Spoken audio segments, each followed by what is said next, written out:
तो बात करेंगे अब हम क्वाड्रेटिक इक्वेशन के नेचर्स के बारे में, है ना, कि क्वाड्रेटिक इक्वेशन कब कब किस किस अवस्था में कैसे कैसे रूट्स हमें देती है ना। तो सबसे पहली चीज तो आप general form of quadratic equation क्या होता है ये देख लीजिए। General form of quadratic equation जो होता है बच्चों, that is ax² plus bx plus c is equals to 0। यह है हमारे पास general form of quadratic equation.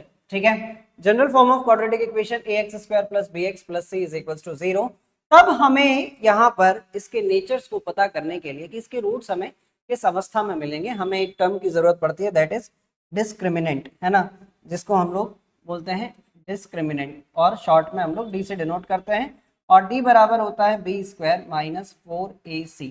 यही हमें बताएगा कि इस क्वाड्रेटिक इक्वेशन के नेचर्स कैसे होंगे, है ना।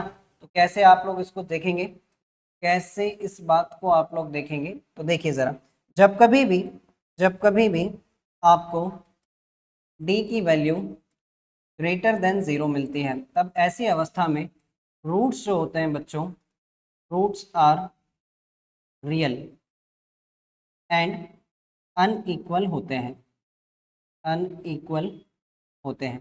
ठीक है, जब कभी भी आपके पास d इज इक्वल्स टू 0 आता है तो roots are real and equal होते हैं। ठीक है, और जब कभी भी आपके पास d इज लेस देन 0 आता है, तब ऐसी अवस्था में हमारे पास रूट्स आर इमेजिनरी। रूट्स जो हैं वो कैसे होते हैं, इमेजिनरी रूट्स होते हैं।